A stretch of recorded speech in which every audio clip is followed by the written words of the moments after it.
NBA on NBC. The 1993 NBA playoffs.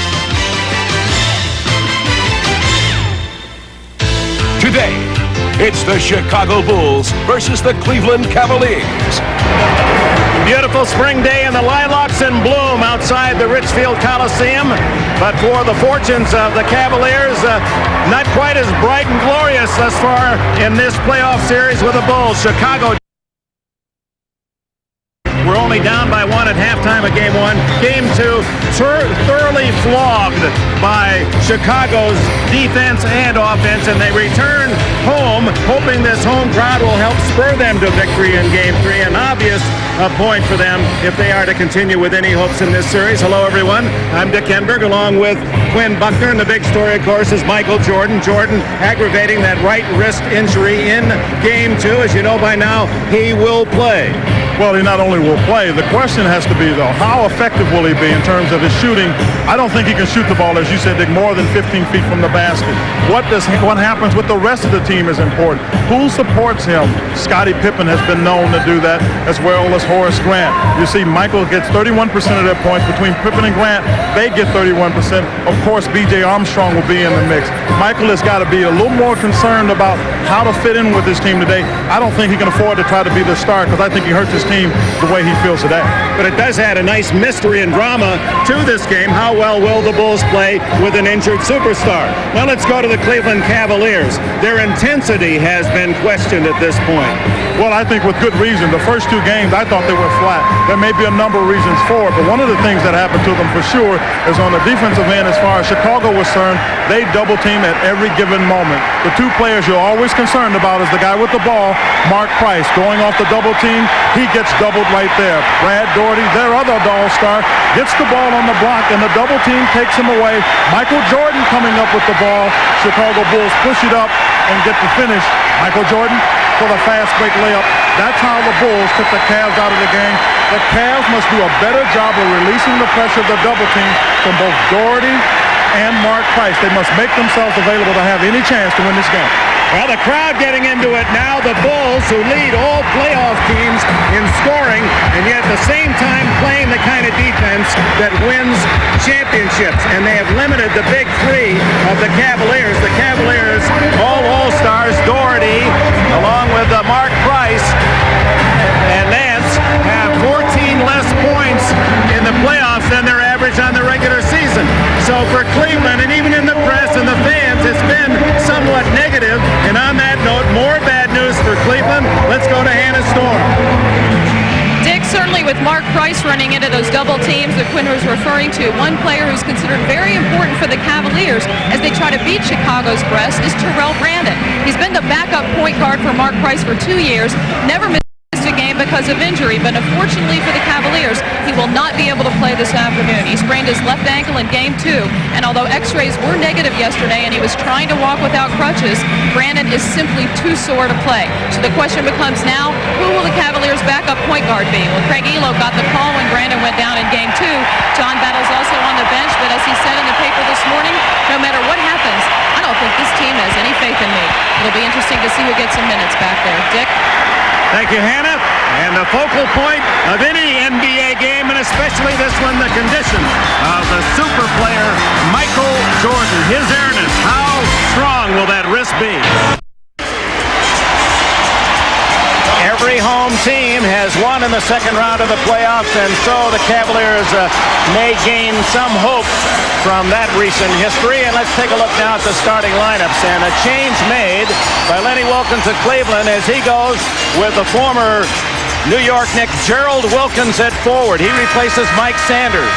It'll be Pippen and Wilkins, Grant and Nance matched up. A couple of all-stars, Cartwright and Daugherty. In the middle, Cartwright, the veteran, has done a good job with double-team help against Daugherty, the leading scorer of Cleveland. Michael Jordan, Elo is tough from outside. B.J. Armstrong, the best three-point shooter percentage-wise in the NBA this year against Mark Price, one of the best pure shooters in the game.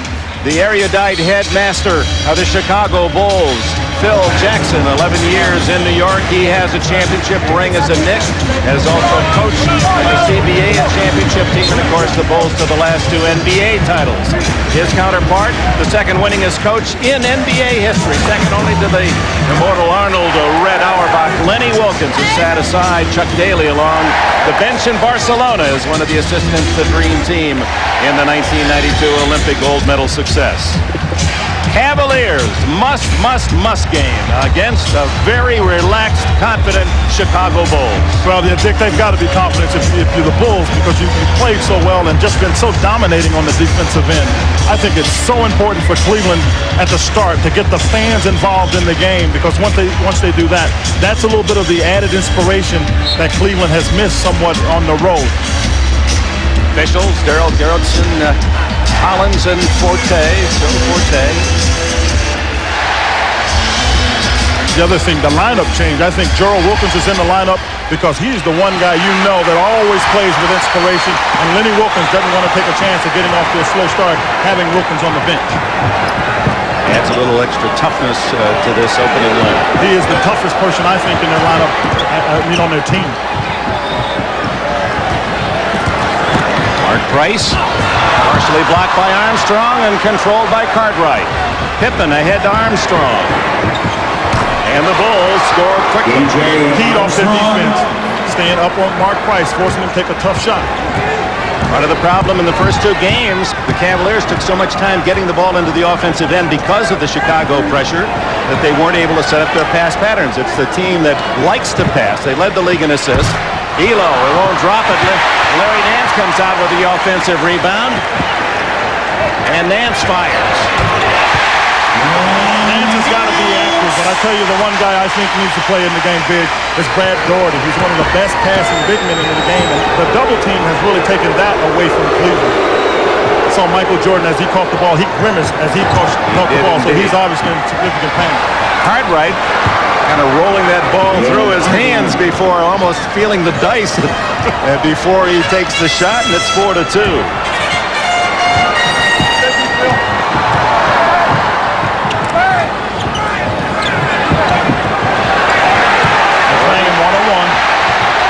And the help from Grant, and Daugherty hits his first shot. It's tied at 4. It looks like they changed it up, Dick. They run the double team at Daugherty different ways. Sometimes they run it on the catch, sometimes on the dribble. That time they waited until he took 2 dribbles to run the double team before he had a chance to score. You can see again Jordan wincing as he received the pass. Scottie Pippen, and the bump by Nance. Let's go back to how the Bulls are defensing Daugherty. You see right here, he'll put it on the floor. Nobody moves, but as soon as he gets ready to make the next dribble, Grant is there. That's a difficult shot to make. Obviously, Daugherty a little better prepared to take that shot.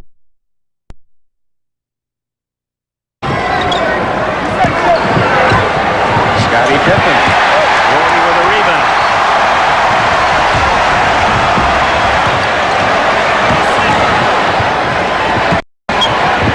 Nance over Grant.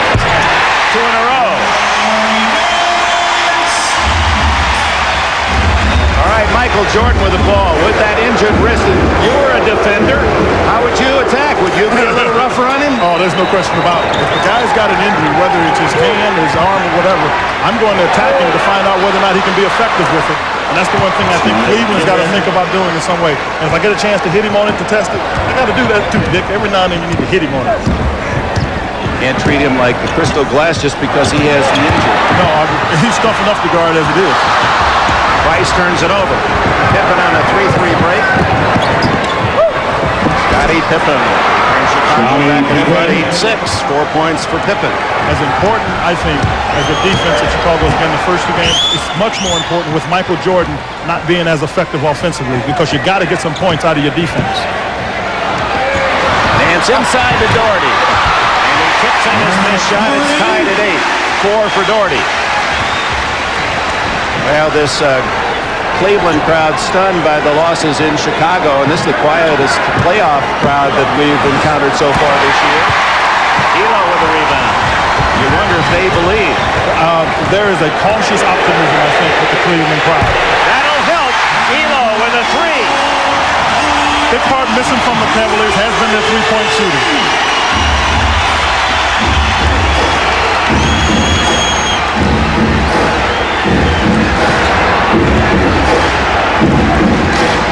Cartwright. Rebound to Nance.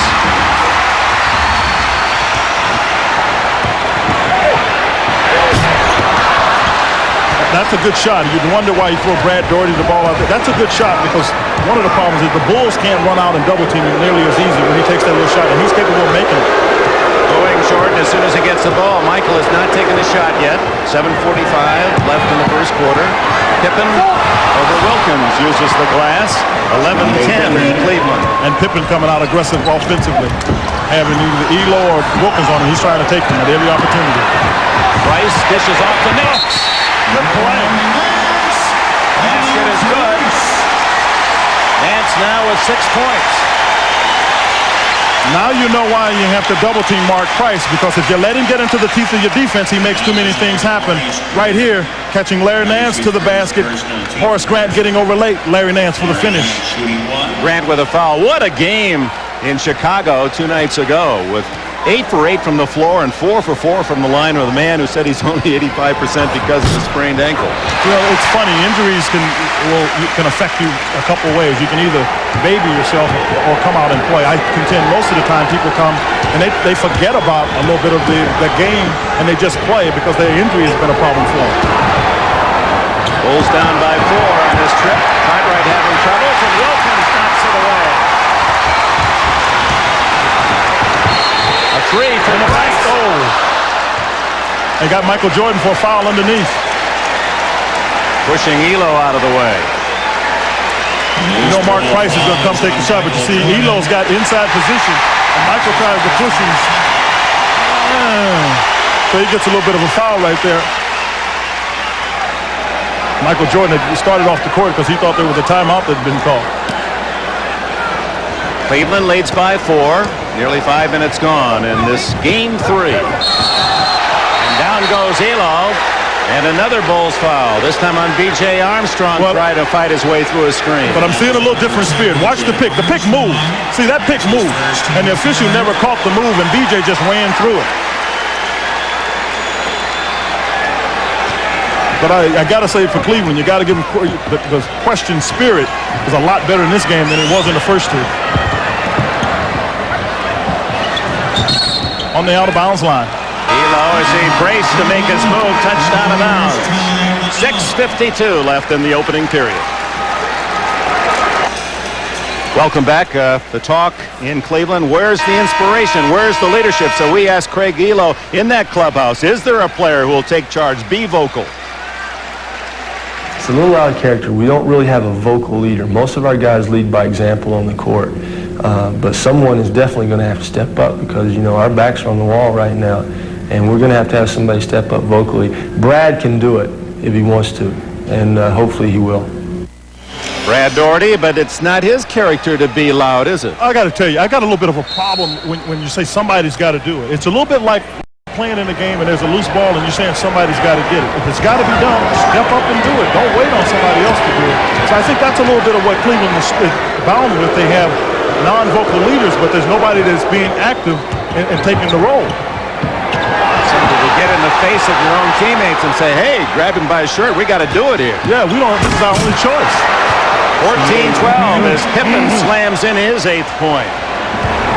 There's no question, but Scottie Pippen is the man who's going to step up for the Bulls today. That Michael Jordan is going to play a more passive role offensively, and Pippen's going to have to be more aggressive. Well, I'm sure by now, Scottie, having been a part of the Dream Team, has learned one thing, that he is in that position because of his ability to play. He's got to step up and make plays like this all afternoon because Michael can't do it.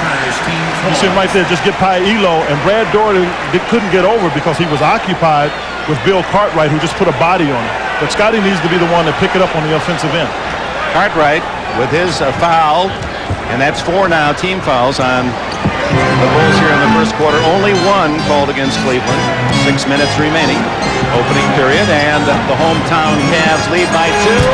Price has had some cold shooting in this series and the playoffs. It's off Jordan to Cleveland. Price playing with a thumb injury since March, and there's no question but what that's affected his shooting success. Well, I tell you, it's affected his success more so, I think, on his three-point shooting, where he's normally a 41% shooter. He's like 23 now because you got to use so much more of your thumb to get the ball elevated when you shoot that far away from the basket. Nance tripping out of bounds to Chicago. I have never seen anybody trip like that before. Kind of stepped on his own foot. Jordan with Wilkins, using the left hand, as you know. His first shot is way short. Wilkins might have gotten a piece of it. Well, he did. You know, Dick, what looks to be the problem is it looks like the snap and the follow-through isn't there because he just didn't get a chance to get that one up high enough to get it over Wilkins.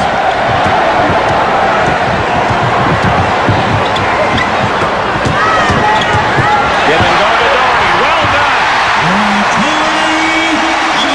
Off a pick and roll, if you don't double-team Mark Price, you give him a chance to make plays like that. That's why normally the Bulls have double-teamed Mark Price. Aggressive move and hit the left hand. Jordan just playing left-handed still might be as good as most. A whole lot of us when we're playing with two good hands. Got to shoot it. Wilkins high off the glass. You got to call that, Gerald. Off the bench, you got to call that one. Looked like a hamburger commercial, didn't it? Off the side of the scoreboard, bank. No rim. Lob. Jordan. He's fouled by Wilkins. But just because he has that injured wrist, if you're Cleveland, you can't ignore him. No, he's going to make himself be a factor in some way. But you see right here, he'll take the ball to the back and just move it away from Larry Nance. But you get so concerned about him coming to the ball. And he was going to the ball, and then right here, Joe Wilkins. Now that's actually a good foul because you don't want Michael to get a dunk or anything like that. And you can see the stroke on the foul shot is better, but it's a better foul than letting him get the easy basket. Make him work that wrist. Jordan, who scored 18 in Game 2 with the injury, that ended a streak of 59 straight playoff games where he had 20 or more points. He has 4 today. You notice the Bulls right now have not put any full court pressure on the Cavaliers. They're going to save it. They are trapping them. Elo for 2. And the Cavs open a 4-point edge.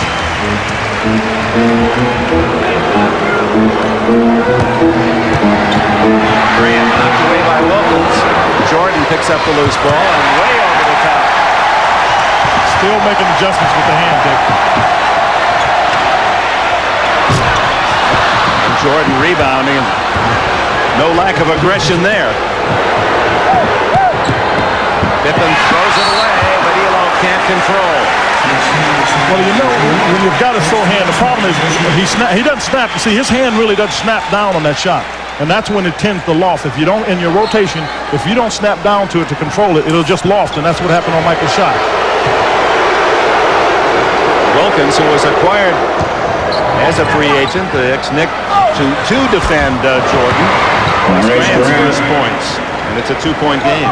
And Wilkins took a lot of heat in Chicago, maybe misquoted or misunderstood. Or Jordan himself starting the idea that nobody's a Jordan stopper. And Wilkins, I never said I was. You don't wake a sleeping giant. Time out. Well, you know Michael Jordan has a little strength. You see right there, he tries to get free by pushing Gerald Wilkins. I talked about him not having snap. This time it came. Watch, he snaps through that one, but he wasn't expecting that snap because when his hand is sore, he's saying he can't snap. That one particular time, he got it to snap. And if you remember the first 2 shots he missed, they were short. That one was way long. And that one was way long because he got his hand to snap through it, and he just hadn't made the mental adjustment that it was capable of doing that without pain. 3:25 left in the opening period, and Cleveland with the ball and a 2-point lead, 2018. Pippen, all-NBA defense against Elo. They run it Price again. And Price misses the run. Good rebound, Larry Nance. Give yourself some second opportunities. That's why they have Larry Nance out there. But this time they went right away at him. Through Jordan, and Larry Nance has 9 points to lead the Cavs. Cartwright went right away, and that's how Nance just takes the ball down the middle with Brad Torrey getting double teamed.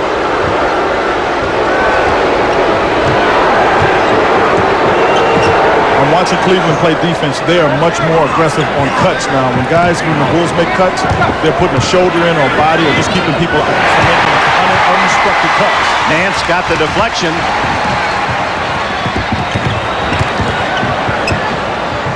And Nance slow coming into the offensive end. Doherty, that's his shot. Doesn't drop.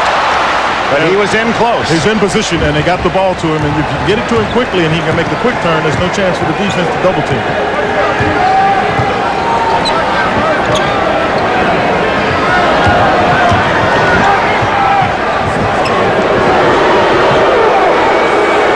Jordan. Oh, well, that rotation was there. We're getting a little adrenaline flowing here now. 6 points for Michael.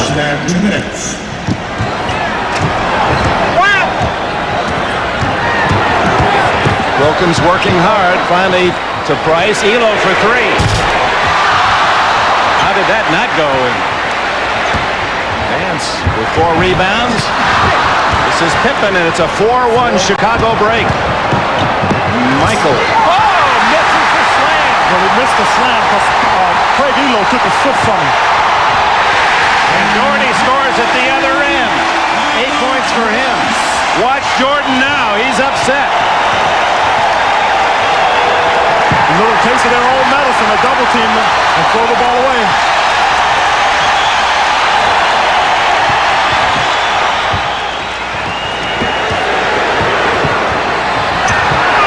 Doherty, he's got 8 points today. He had only 8 the whole game. Game 2 in Chicago. Armstrong to Pippen, wide open. And that was an excellent pass. He threw it right over the head of Mark Price, who didn't have any chance to get a hand on it. Final minute of the first quarter, the Cleveland Cavaliers by a basket. 10 points now for Pippen to lead all scores. Let's go right down to Doherty. Defense is starting to come a long way to get over for the double team. That'll be on Cartwright. You worry about Michael missing the dunk. One thing, Michael is probably a little concerned about his hand, but watch Elo. You didn't see it from there. He hit his right leg and takes it away from him. And any guy is going to protect himself. You'll see it right here. See, he hit his right leg. There's no question. You can tell the way Michael has ended up turned away from the basket, and you see him look at the official to try to get a call. Stacey King comes in for the Bulls, replacing Cartwright. Cartwright with 2 fouls. And Mike Sanders, who had been starting, replaces Wilkins. No, Wilkins stays in. It's Mark Price that takes a breather. What they get when the Bulls bring in, you look at Stacey King, that's one of the things not many people can do. They bring in like 3, almost 4, 6, 10 guys that you do in the course of a game. That's the other thing that just wears Brad Doherty down. He gets these big bodies all day long. Down to the final seconds of this first period. Oh, good side to Grant. Oh, misses the shot. Doherty rebounds. I mean, their fines just been incredible on the part of the Bulls. Ball was there, and he just lost it. Cleveland with a chance for the last shot with the 3-point lead. See, now, with this lineup, particularly with Stacey King, they bring in Scotty Williams. One thing they have is when there's a pick and roll, they can double team better because both King and Williams are much more agile than Cartwright. 4.1 seconds left in the quarter. Phil Jackson was trying to get Trent Tucker in, but no luck. Got to shoot it. Wilkins for 3. That awakens him up there in the luxury suites. Some life in Cleveland yet. It's 28-22 after 1.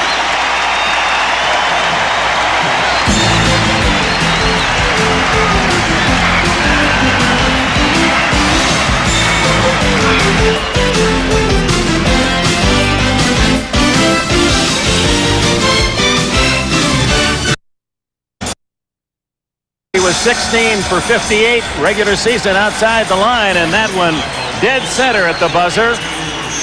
One of the reasons they brought him here is because of his spirit. And you can see that right there, somewhat indicative of the kind of spirit they want to have on this team. Somebody that just wants to compete all day long.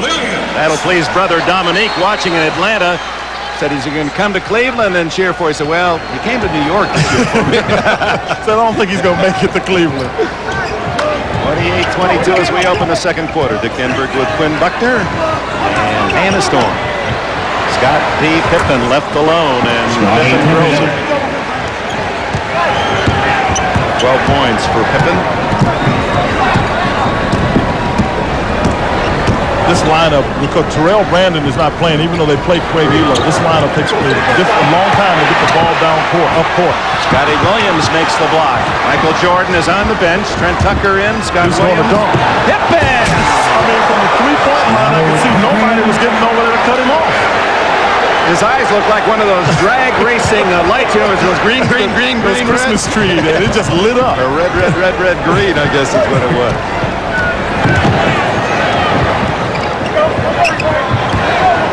Back to a two-point game. Cleveland rebounding Chicago in the first quarter. Hot Rod Williams unable to hit. Doherty over the back of Stacey King. But Brad Doherty is complaining about that. From right here, right now, you'll see this dribble after this. Right, one dribble, he sees it's wide open, and there's no chance for anybody to get over there and dunk that. Scotty obviously taking the offensive aggressive stance here for the Bulls. Who says humans don't have a change of gears? He just put that one in overdrive. But I'll tell you, you don't get to see the middle of the court open up very often, and when you do, you got to take advantage of it. Pippen's the only Bull on the floor with any points scored in this game. Stacey King unable to connect. Doherty with another rebound. Here comes Wilkins. Well done. That's what they haven't been doing.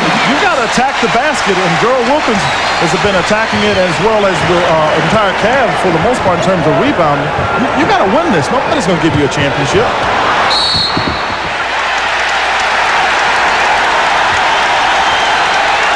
That was a play remindful of brother Dominique, and he says he talks to him at least weekly and gets advice. Well, here, watch. He challenges Scotty. Make Scott Pippen make a play.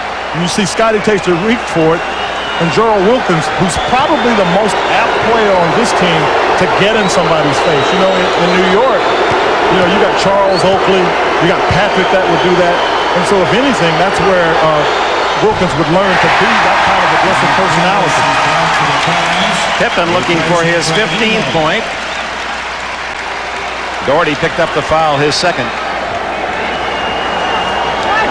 Mark Price back in, and Elo taken out by Lenny Wilkins.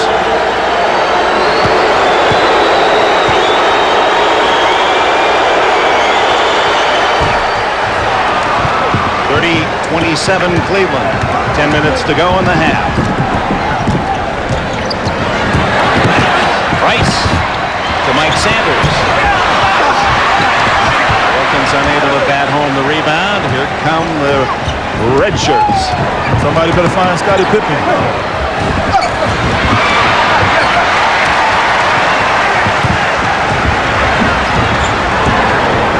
Doherty now with 6 rebounds.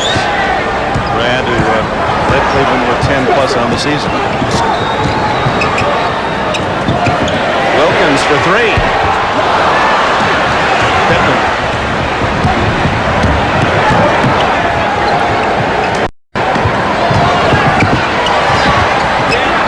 That's ball movement is hard to beat there. They miss a shot. Cleveland played as well as they can play, and that ball movement is hard to beat. 9:22 left in the first half. It's Cleveland by 3. Downtown Cleveland, they're building a new ballpark, a new stadium for the Cavaliers, and someday they'll be building a monument for this man, Michael Jordan, somewhere in Chicago. Jordan was voted the top defensive player by the NBA coaches this past week, and second behind Hakeem Olajuwon by the sportscasters and sports writers. We asked him who he's going to vote for MVP. He said, I got to give it to Olajuwon. Well, Olajuwon has undoubtedly had a great second half of the season. So Mark Price pushed the ball up the court. That's his first basket. They need him to shoot well.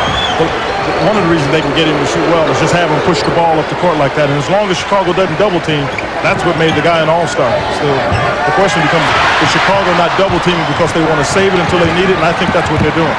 Wilkins harassing Tucker with 3. It's Scott Williams and another rebound. John Hot Rod Williams to Price.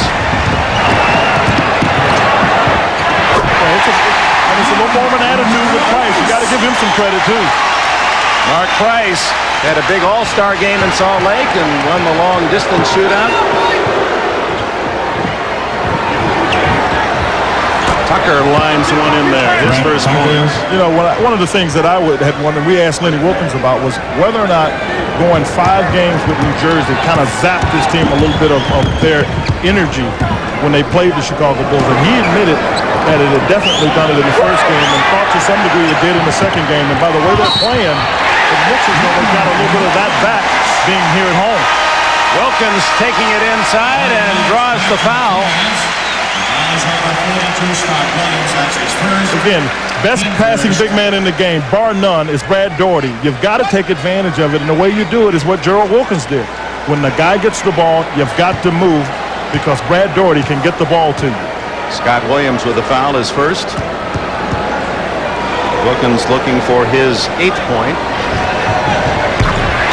Talking about the fire, and Wilkins yesterday, I asked him, which Nick would you like to bring over here to give that kind of inspiration? He didn't hesitate. He said Charles Oakley would really help this. Well, you know what, when you talk about what kind of play he'd like to have, what you want in that position is a fearless competitor who doesn't care about anything but the team winning and will get in your face, and you know by his integrity of his wanting to win that all he's going to do is what's in the best interest of the team. Here come the Cavs, 3-on-2. Sanders to Price, 3 in a row. That's a layup. 3 straight shots hit by Mark Price. Biggest lead for Cleveland is 9-10.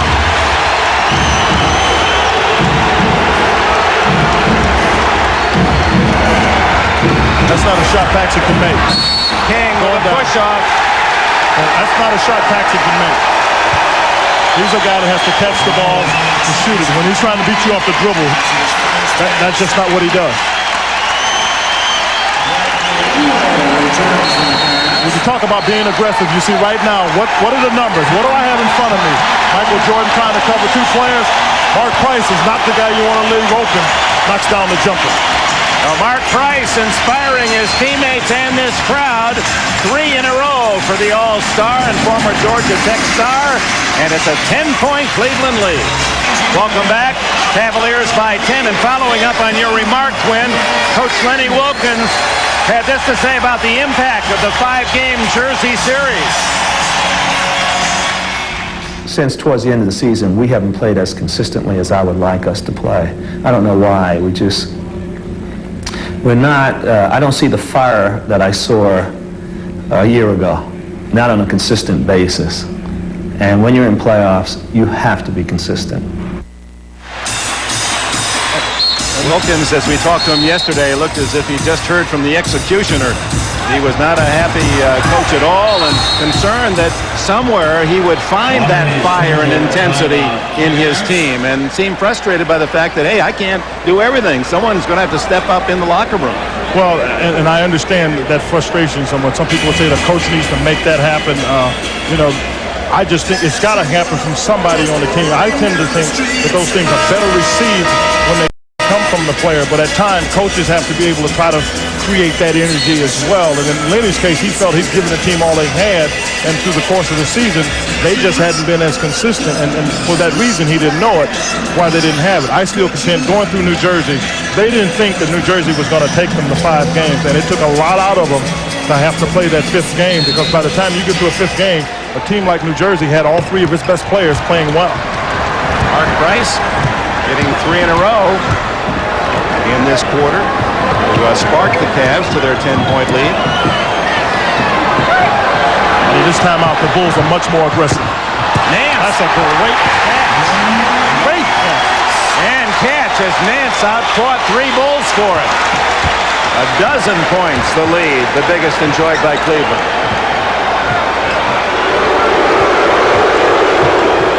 Cavs in a 10-0 run. Well, as much as anything, you can talk about the loss of Michael Jordan. We're looking at 6 minutes and 36 seconds to go in the game. They have 29 points. And Jordan goes left that time. And Michael can have 29 points in the previous 18 minutes in some games. 8 points today.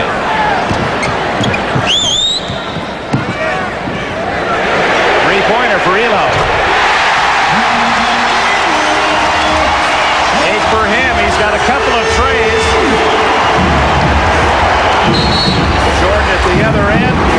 Yes. Now, oddly enough, Lenny Wilkins just told Elo to force him to his right because he's got the bad hand, and Craig Elo forced him to his right, and he ended up making the shot. You see Larry Nance right here grabbing the ball. Jordan answering at the other end, and Elo with a foul. Michael looking for his 11th point. Scotty Williams gives him a chance for the 4-point play, and it won't drop.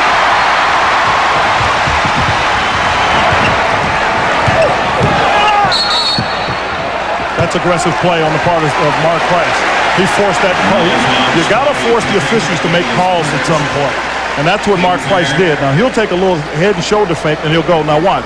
Now, right here, he sees an opening, and he's going to try to get through there and then make a play. And that way you force the official to make some kind of call, either call the charge or call the foul. Pippen got the foul, his first. Cleveland has hit 6 in a row. Horace Grant back in for the rebound. Pippen with Armstrong ahead. All the starters back for Chicago with the exception of Cartwright. Scott Williams playing in that spot.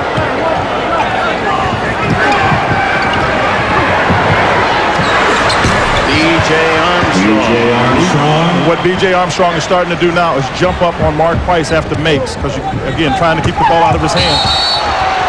No, they're going to call it on Williams. No, that's on Williams. There's no doubt. That's a good call. He moved into Armstrong and setting up the pick. You'll see right here. Now watch Williams step into him. See, he stepped into him. There's no doubt. And the officials were right on it. That works in the Stanley Cup, but not here in the NBA. No, you got to stand still and let the guy with the ball, who's Mark Price, force the action into you.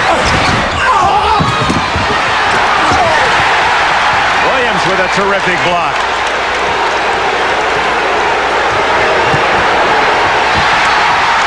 Stripped away from Jordan. Oh, nice move by Price.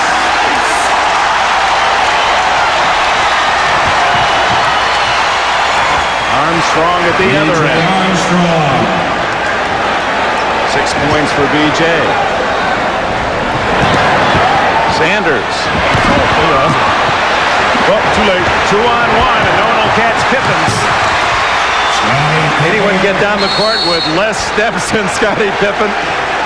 17 for Pippen, despite some terrific defense by the Cavaliers. Well, you got to play tough defense to have a shot. You see right here, Scottie Pippen takes a tough shot, misses it. And watch Horace think he has an unobstructed shot, and then Hot Rod blocks the shot. And then Michael tries to take the ball to the basket, and again, letting them play. Official said all ball, and then they push it up to the other end. And then on the other end, Mark Price goes down. Now watch him roll it away.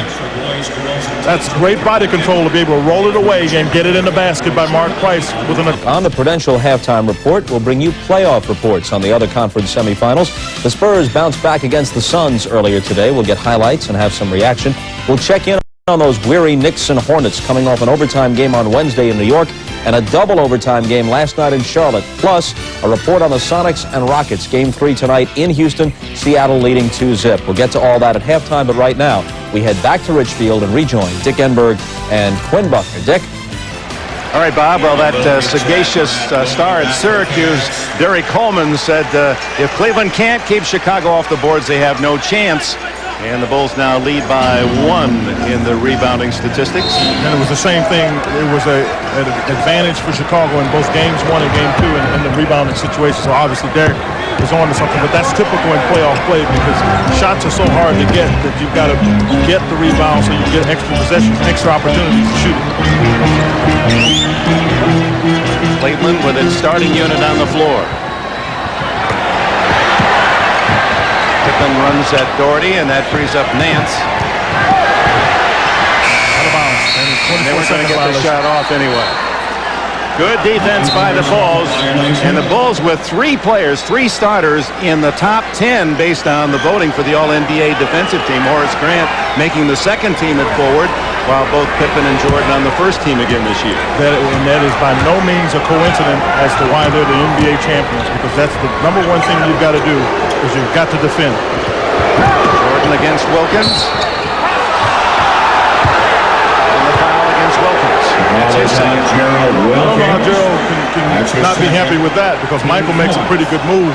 I think people thought that he couldn't play all of a sudden because he had a bad hand, but he goes up. Now that's 1-2 pushes. I'm not sure what else he wanted to do. Gerald in a little bit of a disbelief on that one. Less than 4 minutes to go before the intermission. Terrific feed inside the rim.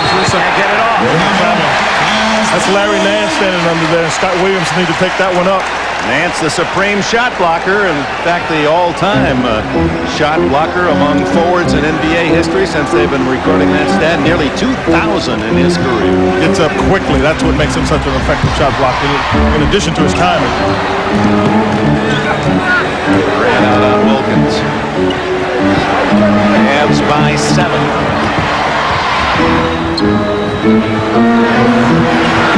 6 on the shot clock. Doherty has it knocked away by Williams, and there's 4 seconds left. I'll tell you what the difference is. Stacey King plays you, and he'll play you one way. Scott Williams will play you defensively if you're Brad Doherty, and he'll play you more with quickness where he tries to position you. That's why Brad Doherty didn't get a chance to hold on to that. Mark Price, boy, he shot that one blindly. He never saw the basket until at the last moment. That's talent. 10 for Price. That's a lot of jump shots for practice, too.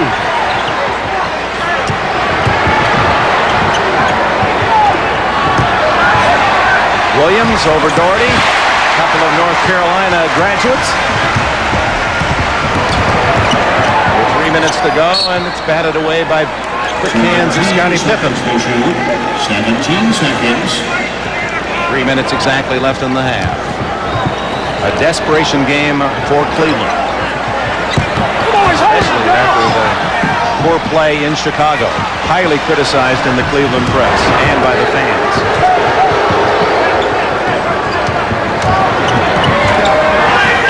Oh, good ball movement.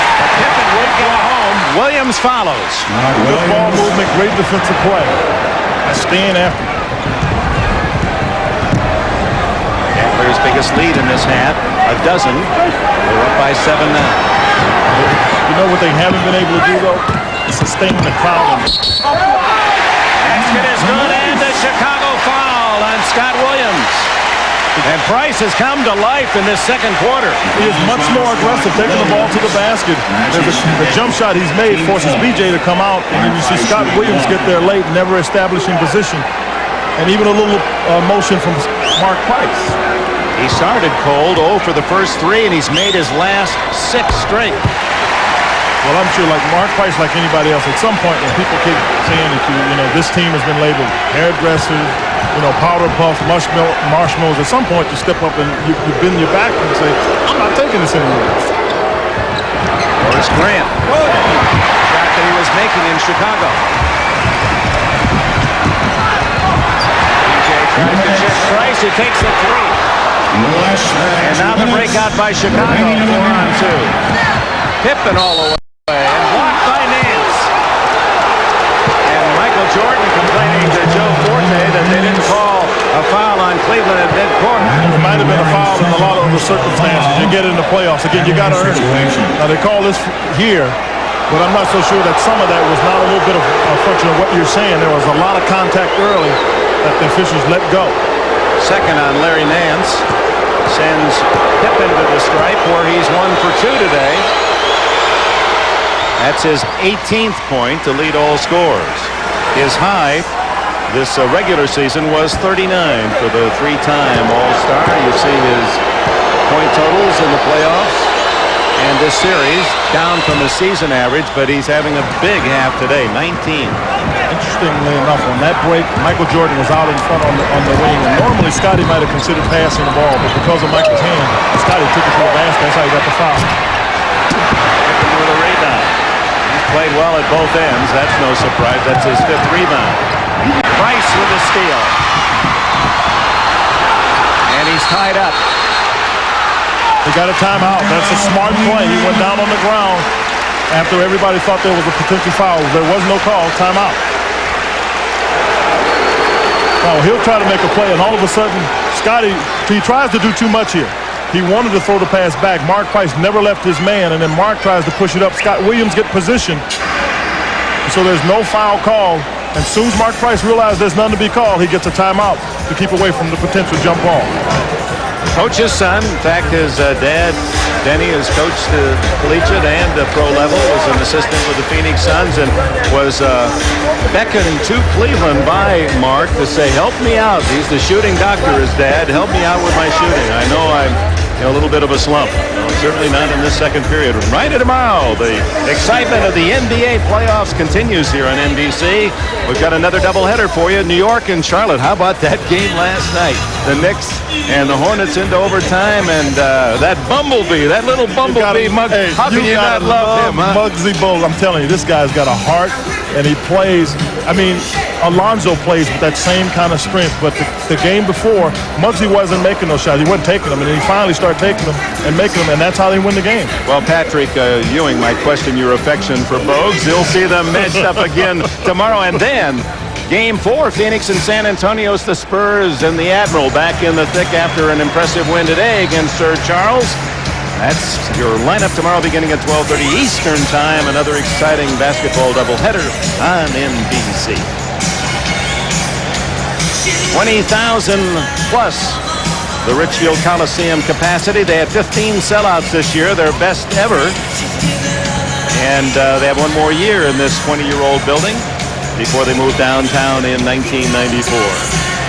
Get a chance later on in the program. We'll show you shots and the architectural rendition of the new facility. But you've got to hand it to Cleveland. This city has been the butt of a lot of jokes, the mistake by the lake, that sort of thing. They are really refurbishing downtown Cleveland.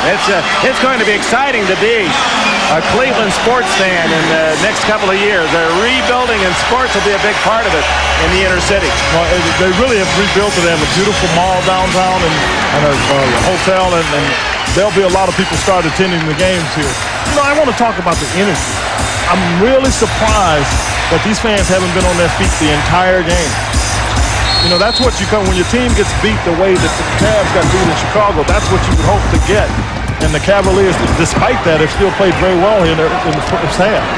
Minute and a half to go as Price knocks it away, trying to volleyball a bat to Wilkins. 51-43 Cleveland with a minute 20 to go in the half. You don't make those kind of plays in the playoffs. You don't bat the ball to anybody. You throw it to them. Ooh, a near steal by Price. Armstrong for three. That's what happens when you lunge for a pass that you can't get. You leave people open, and BJ makes you pay. Armstrong, the best in the league percentage-wise from three-point range, and he nails his first. They're at now at 12 seconds, and they're just starting to get into their offense.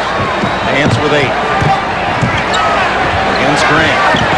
What a matchup. And Grant makes the block. And so with 42 seconds left, here comes Jordan. The Bulls only down by 5, despite Cleveland's playing very well offensively. Well, they'll try to get 2 shots up here. Oh, what a pass by Jordan to set up Scott Williams for his 4th point. Well, that's what I mean. See, they hadn't put the Bulls away. I mean, they had them in good position. And a jump ball, B.J. Armstrong on Mark Price. Hugh Hollins looking closely at Price with his reaction at the call. Armstrong really, and he said it before, chatting with him earlier this year, sitting on the bench and watching how Jordan plays defense and Pippen plays defense, he's really picked up his game in that regard. Well, I'll tell you, you can't get a better teacher than those two guys, but the real value in it is you got your superstars making the effort on the defensive end, and if you do that and you're on the same team, you have no excuses for not doing the same thing. Good play by Elo, batting away from Jordan. Elo can't hit it, but Wilkins with hustle. Oh, great. Oh, my! We've seen some spectacular offensive plays this first half. The Bulls with the final possession, one would think. Down by 5. Giving it to Scotty. Grant. Boy, that was a tough shot. He had to control himself flying to the iron. There's the double team that they've always been having. And that's why they don't get a shot off, because they double team Mark Price on the defensive half of the half court. Good news for Cleveland fans. They're up by 3 at the intermission. The bad news is there appear to be times where they might blow this game open in the half. They had a 12-point lead. Stay tuned. NBA Showtime coming up. The Cavaliers in a must-win situation, up by 3. Cavs led by 13 midway through the second quarter. The Bulls close the half on a 19-9 run and get back into it, down by only 3 at 53-50. Bob Costas back in New York. Now, the early game today was in San Antonio. It was Game 3 of the Spurs and the Suns at Hemisphere Arena. And here are some of the highlights from that one. A couple of Charles Barkley fans, use your imagination, maybe you can see it. As for the game, Sean Elliott came out strong, driving to the hoop for 2 of his 14 in the first half. The Spurs built a 10-point lead at the break. Elliott finished with 17 for the game. Now in the third quarter, Barkley helped to bring the Suns back, backing down on Antoine Carr and hitting the fadeaway for 2 of his 22. Spurs lead cut to 3, and a concerned John Lucas looking on. David Robinson, plagued by foul trouble, though, sat out much of the third quarter, totaling only 13 points and 8 boards. But it was Carr who stepped up with a career playoff high of 21, 10 coming in the third quarter when the Spurs built up another 10-point lead. They pulled away in the fourth, taking Game 3, 111-96. And here's some post-game reaction. It felt good, you know, making a conscious effort to look to shoot the ball today. And was able to get open. You know, Avery did a nice job of finding me in the transition game. You know, their defense broke down a few times, and I was able to pop through. We turned the ball over too much today. Every time we really made a continued run, we turned the ball over. But, you know, hey, we didn't expect to sweep this team. But we expect to win this series. It's just one game. I thought the Spurs were simply magnificent. They outdone themselves. Undeniably, the Spurs will be in the playoffs all the way through if they continue to play the type of ball they played tonight. They can't be stopped. Bill Walton cringing at the prospect that his analyst position is now in serious jeopardy. When we come back, we'll get reports on the Seattle, Houston, and New York, Charlotte series. That's after a message from Prudential and a word from the NBA.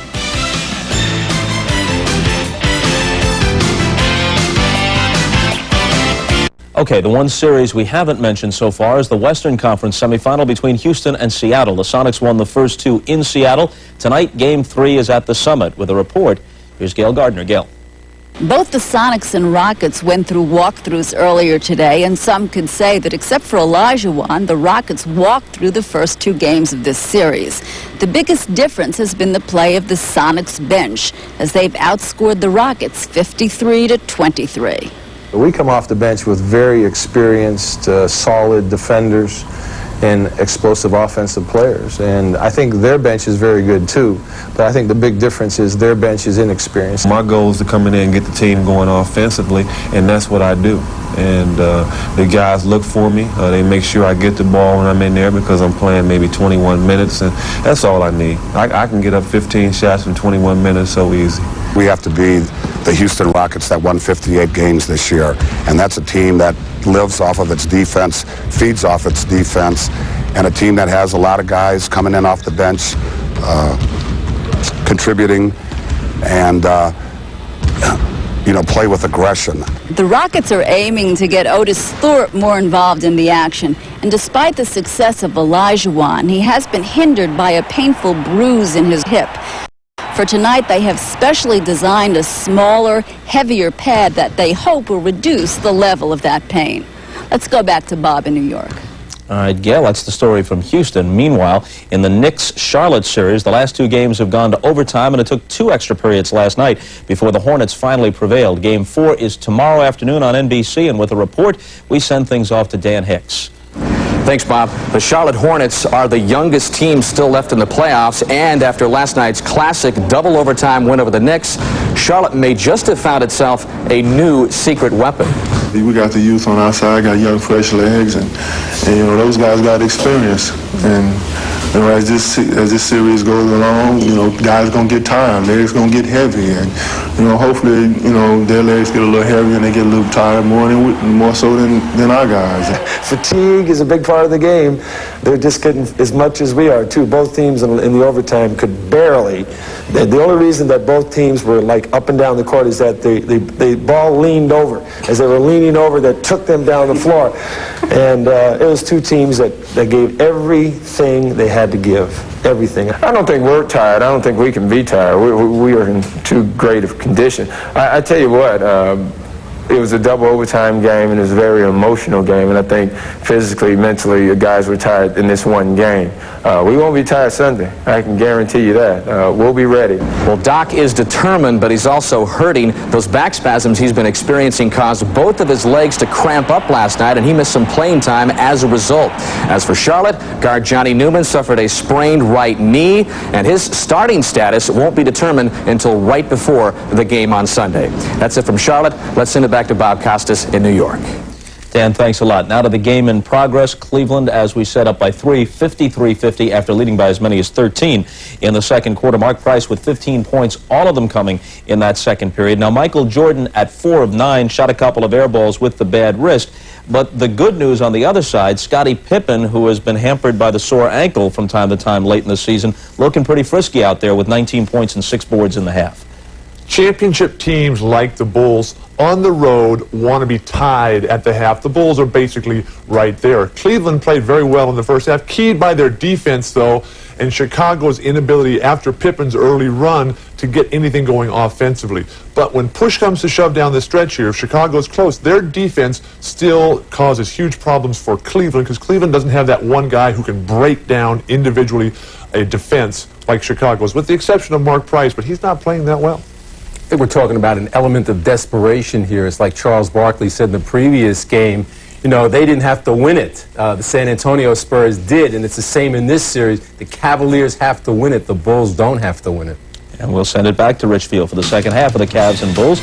Cleveland up by 3 at the break. Going back to Dick Enberg and Quinn Buckner right after these messages from your local station. This has been the Prudential Halftime Report. Brought to you by the Prudential. Peace of mind. It comes with every piece of the rock. We're back at the Richfield Coliseum for the second half with the Cavaliers leading the Chicago Bulls, the defending NBA champions, 53-50. Dick Enberg along with Quinn Buckner. And the perhaps bad news for Cleveland now is that whatever spirit and energy and drive and excitement was built by the fans or by any pep talks before the game, that's all dissipated. And now it's just going to be the second half to see who wins. And for Chicago, they came to town not thinking, oh, well, we can coast now. They'd like to get this over 4 in a row. Well, I'm sure Chicago would definitely like to get it over 4 in a row because they'd like to get some time off, hoping that Charlotte pushes New York, and obviously if New York wins that series. But for Chicago, what they were able to do was keep it close and keep the fans out of it. I was wondering when and if the fans were ever going to get into the game, and the way I think they need to be in the game, they're not. But this is where it should be now. The player should decide the game in the second half, and you can't play as much on emotion as you just got to execute and do the right thing. I expect we'll see the Bulls come out, double team a little bit more, try to get the tempo a little more involved to keep Cleveland from being the best passing team that they've been the course of the season. You've got to keep them in different positions further away from the basket. Well, Mark Price certainly gave them a lift, made 6 in a row in that second quarter as they built the 12-point lead. And for Chicago, as we look at the Miller Genuine Draft halftime statistics, Scottie Pippen with a big 19-point first half. Interesting, both teams shooting 50% or better. No one in the playoffs thus far against the Chicago defense has shot 50% in a game. So that's another good sign for the Cavaliers. Well, it's definitely a good sign for the Cavaliers. The thing that I thought was most interesting is that the Cavaliers have 17 halftime assists. Brad Daugherty obviously being a little bit of a recipient of some of that good play. You see right there his totals in rebounds. But the assist is important for this team because they average 28. They got 20 in one game and 19 in the other game. So they need to have their assists to be able to get Brad Daugherty in the game, get Mark Price the ball where he needs to get it. But it's been the pressure of the Bulls that has not allowed Cleveland to get in position to do that. And a storm outside the Chicago training areas with assistant Jim Clemens. Thanks, Dick. I'm here with Chicago assistant Jim Clemens. Jim, it seems that Scottie has really picked up the slack for Michael Jordan, given Michael's wrist injury. Is this something you guys talked about or something that Pippen just does instinctively? Well, I think that when one goes down, the other one picks up the baton and keeps going. So we're happy that Scottie's been able to up his game, and BJ's had a fine half also. Is this more the Cleveland team that you guys expected to see in games 1 and 2? Well, they changed their lineup on us in the beginning, starting Wilkins, and he had a good first half. But their intensity is up. They know that their back's against the wall, so we've got to come out and match their intensity and their energy. And I think that we're right where we need to be. The question is, can we bring it home? Okay, thanks a lot. Jim? Dick? All right, Hannah, Jim Clemens, a former Ohio State Buckeye, had his best pro year here with the Cleveland Cavaliers. We're ready for the second half. The Cavaliers by 3. Back at the Coliseum, rich field between Akron and Cleveland. The leading scorers in the first half, Pippen and Jordan for the Bulls, and Price, Wilkins, Nance for Cleveland. Michael took only 9 shots, and that's as he indicated before the game, that he just wouldn't be shooting as much for the man who fired it up there so many more times than anyone in the league, over 2,000 shots regular season. Well, he didn't have to take that many shots when you get Scottie Pippen playing the way he did, coming out getting 19 points in the first half. Jordan was 7 seconds on the clock, and he nails it. Dick, it was no question he was going to take that shot. Right now, he's got it, and he was ready to get it airborne. Not a good sign for Cleveland. Armstrong, Cartwright, Pippen, Grant, and Jordan, the usual starting 5 for Chicago. Price with the ball with Doherty, Wilkins, Nance, and Elo. Wilkins. Rebound Cartwright, 3-on-2. Armstrong pulls up. And that's what the good defense will give you. That time Michael Jordan made Craig Elo throw a tough shot as B.J. Armstrong tries to make a play at far with Mark Price. But the Bulls, you can see, came out with a little more fire in their eyes this half, too. They're coming out trying to see can they close this third game out here right in the first 5 minutes or so of the half.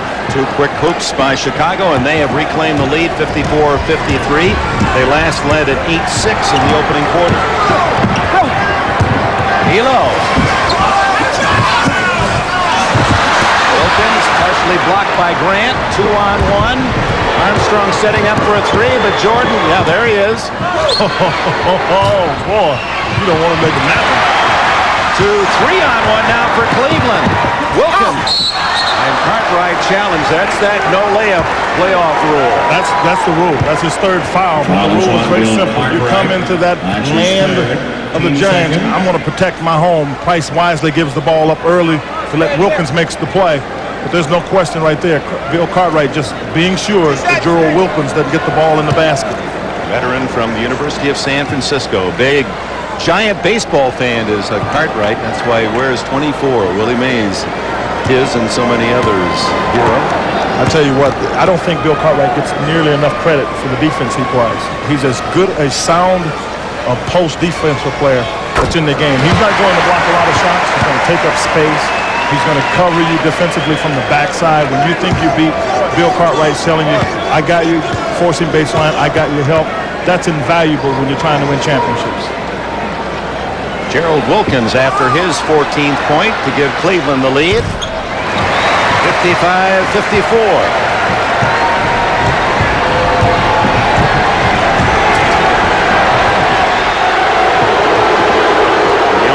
Reaction consistently from these fans is when Jordan gets the ball. They boo.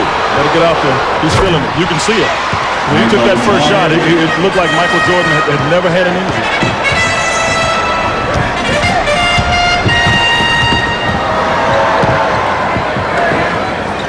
Wilkins. That's the kind of shot they can't afford to take. That's good effort to get it back. He earned that one. Wilkins hustle gets him the second chance. He earned it getting it back, but the first shot he took off the semi-break is not the one they can afford to take because the Bulls are just too good at getting rebounds and pushing it up. Cartwright, who rarely shoots, up with the left hand, and it's Jordan missing the tap. No numbers for Elo. I'm going to tell you what, if I'm Chicago and I come out and play here at the beginning of the second half, the way the Cavs didn't put us away right away, I got to feel we got a shot to win the game. I don't care what happens. Brad Doherty's had a couple tough ones halfway down the hole and rattling out. 4 for 11 for Doherty. And a reach-in foul on Wilkins, and that'll be his 3rd. Brad Doherty's just been struggling. He worked so hard to get position again on Bill Cartwright. You see how he rides him a little bit, and then he just gets one that just doesn't go down. I mean, you can't have it any further go down than that, and you saw the reaction, a little bit of frustration on his part, not able to get it down. Doherty second in the league in field goal percentage behind Savalas of Phoenix. Brad shot over 57% on the year. 10 seconds into Cartwright. Got away with a travel and scored. Can't let them earn it. But there's all kind of contact there. A lot of opportunities to make any kind of call. Each trip they exchange leads. Now Chicago by 1. Doherty gets the shot and the foul. Double team didn't get there in time. Michael Jordan was trying for the block. The double team that's been effective is the one that doesn't let him turn and face the basket as Cartwright picks up his 4th foul. Now watch. He has a chance to turn that way, turn back, and the double team never gets there, and Michael ends up missing the dunk. I'm sorry, he didn't miss the dunk. He missed the block. But that's the point is, if you go to double team, so when he turns away from the basket. 3-point play for Brad Doherty. Cartwright still in there with 4 fouls and no indication from Phil Jackson he's going to make an immediate change. Jordan. Oh, that was Jordan-esque. His hairness. Yeah, I told you, the first shot, you could see it. It was like, oh, this is mine to take now. Hardly an easy attempt. 16 points now for Michael. You know what I think happened to him in the first half? He's never had to play, I don't think, quite like with an injury like this. A sprained ankle, yes, but with his hand like that, I don't think so. And I think after he played the first half, he had a feel for how much pain he would be in whatever it is he's going to do, and now he can just play. Tied at 16, just under 8 minutes to go in the 3rd quarter. And it's Wilkins hawking Jordan. Jordan right around him. And overshoots Pippen with a pass. Michael is feeling it. He gets Gerald right here. And this shot he wouldn't have taken in the first half of the game because he just didn't know if he had a chance of making it. But you can see that one. He just raised up and just knocked it right down. Elo doing a good job freeing from Pippen and then misses the layup. And it's Nance and Grant who will jump it. Craig Elo played for George Raveling at Washington State. Well, the first thing you got to wonder, where is the help? Because he almost gets to the basket and not contested. You see Grant go after it. And I saw Bill Cartwright standing on the side looking at Michael basically saying, you can't let him get that far down on me because I've got 4 fouls. I can't really help him. The gray in the beard at Cartwright. Is that for wisdom? Pippen with only Price to beat, and Price denies the shot, and Price goes after Pippen. Oh, a little carry. But I'll give him credit because Scotty pushed him in the back, and Mark Price rightfully was not going to go for that. What you'll see is that when Pippen takes the ball, he tried to go up, and Price tried to get, and Pippen pushes him in the back. First of all, this is a pretty good play off the tip. But watch, Pippen wants to do a one hand, and the officials don't see this. Now watch, right here, he got punched in the back. That was a punch in the back more than a push. Yeah, that was a little more. That's more like a punch, and the official didn't see it. But for Mark Price, the right thing to do is you cannot let anybody disrespect you that way. And Lenny Wilkins is trying to see can he get a little more than just a technical foul that's being called here. Double technical, but on the replay, Pippen should have been ejected. Yeah, that's a punch. There's no doubt about it.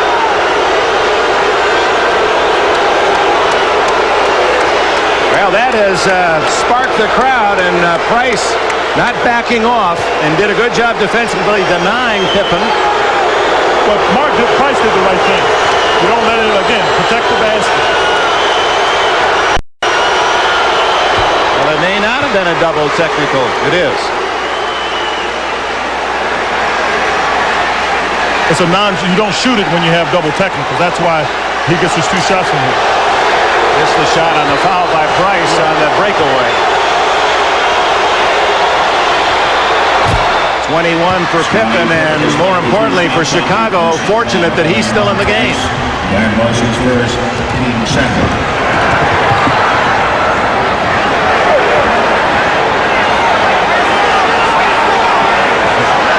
See, if I'm Elo, with Scottie Pippen, with what he just had happen, I try to make him pay. The officials are going to keep an eye on him. Wilkins unable to connect, and it's off Grant out of bounds. No, they say last touch by Wilkins.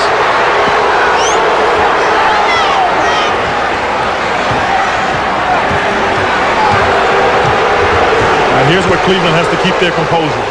There's no question about what happened on the play with Pippen and Price, but you got to keep your composure and play solid defense. You don't get taken out of the game.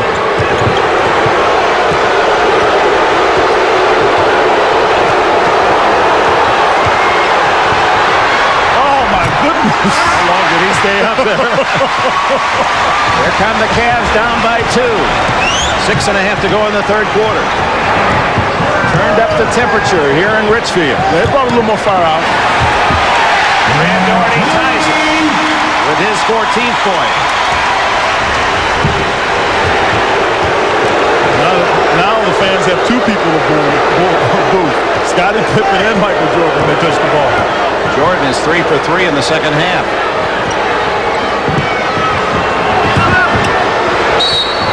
And he's fouled by Wilkins.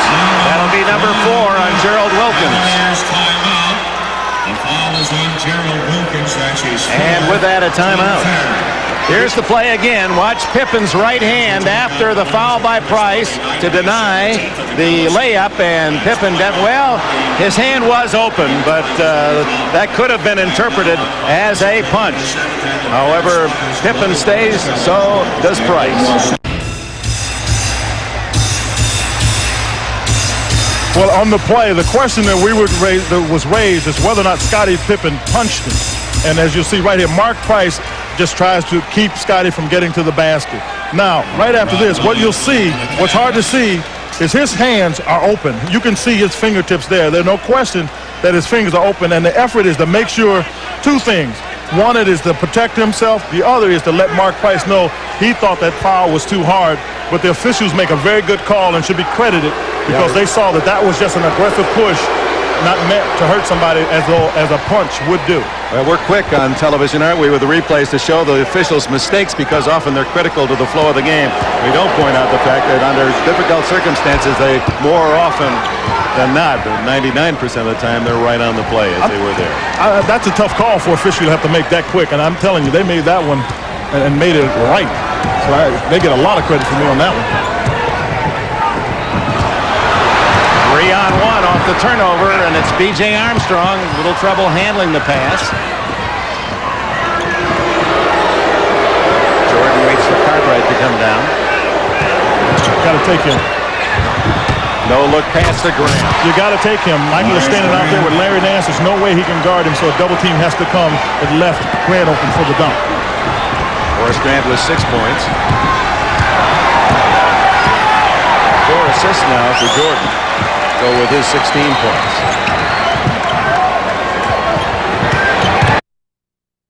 For Chicago the entire game as Price goes down looking for the foul. And Doherty. Oh, that's on the side. That is no way.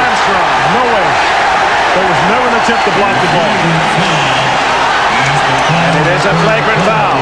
Yeah, there's no way. He never made an attempt. Because Price is on the ground. B.J. Armstrong, who was guarding him, takes off. Now watch. He never makes an attempt to block the ball, and you can see that. And he comes after it, but the real key is the reaction afterwards. See, he knows that the call is being made, and he doesn't make any real complaining reaction afterwards. So he knew that he potentially got himself in position to get a flagrant foul call against him. Armstrong extends the Bulls' lead to 5. And how about the pass by Michael Jordan, the former Wilmington, North Carolina Little League shortstop star? That was right on the money. And this is the same guy we were worried about his right hand and whether or not he could flick it down and shoot a shot for about an 85-foot pass. Plus the no-looker just a moment ago to Horace Grant. Here's that one. Yeah, right here. He takes Nance off the dribble. And he sees the help coming, and the guy that comes is John Williams, and Grant gets a dunk off of that one. Well, many thought that Jordan wouldn't play at all. He's only missed 2 minutes, 38 seconds of this game. I wasn't one that thought he wouldn't play. I knew he'd give it a try. I just didn't know how effective he'd be. But he's still proving he's got that test somewhere hidden. He presses in the phone booth. He finds the open man, All-Star Pippen. Oh, blocked by Nance. Beautiful play. Cavaliers needed that as Chicago had moved ahead by 5 and looking for more. And had a clear-cut path to the basket, so it was a very big defensive play because I was worried about whether or not they were going to keep themselves poised. Rod Williams. His first basket.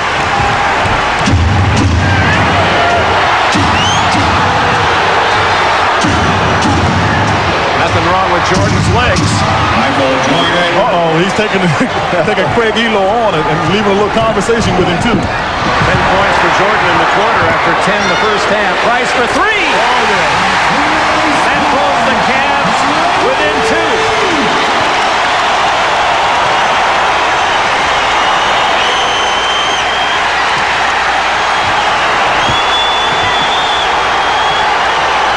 Oh, the defense is much more aggressive. They call an offensive foul on B.J. Armstrong because Mark Price was smart, just kept getting in his face, and now the poise of the Bulls is in question when you get a foul like that. His third, Armstrong. Timeout, Chicago. And watch, after the play. And yeah, he's being held, but actually I think that's pretty good position on the part of Mark Price. Just under 4 minutes remaining in the third quarter. Game 3, the Bulls by 2. Goes right away, and he's ready to go. And he's letting everybody know it. Oh, yeah. Hard, huh? Yeah, he does. The heart of a lion. This guy really comes after. Jaw-jacking is what Sam Perkins calls that. That's an old term. My father used to use that term. And Dale Garrison is doing a very smart thing here. He's telling B.J. Armstrong and Mark Price to calm down. Sure, there are a lot of emotions. Emotions are a big part of this. But don't let your emotions take over the game. The game has been tied 6 times, and Cleveland with a chance to make it 7 on this trip. Chicago coming out with a hot hand here in the third quarter.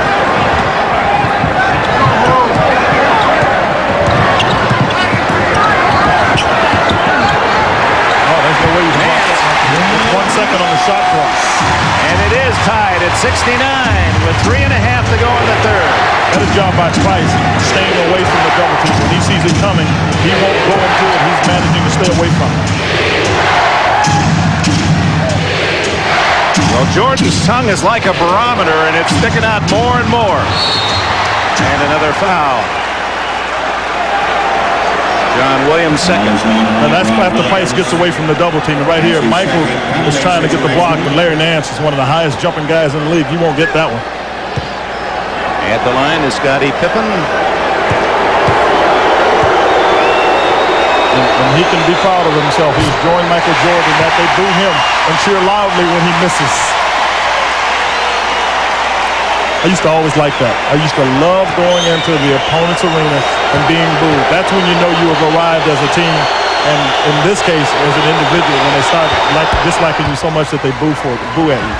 22nd point for the star of Central Arkansas.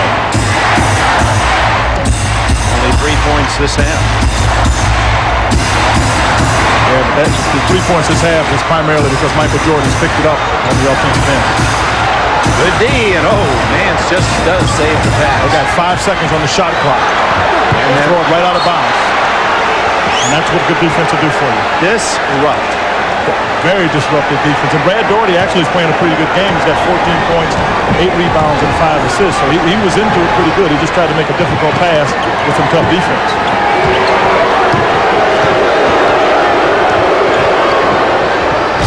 Short that time is Jordan, and Elo with a clear path. Cleveland ahead 71-70. Smart play by Elo. Run out on Michael Jordan. Whether you think he's going to make or miss it, force him to think about the shot if he misses it, whether or not he has to get back. 9th lead change in this game. Cartwright. This one you don't use his name and think he's not there. Oops. That's why you like the Wiley better. He's just in the right place at the right time. Oh, good move. Next. Oh, I can't tell you how good a dribble that was. Mark Price made. Grant stepping out to cut him off. Price leading the Cavs with 18. Now, the Bulls got to get careful. Be careful. One of the things that can happen when Michael starts going like this is you start to stand around. Pippen from outside. Rebound Daugherty. His ninth.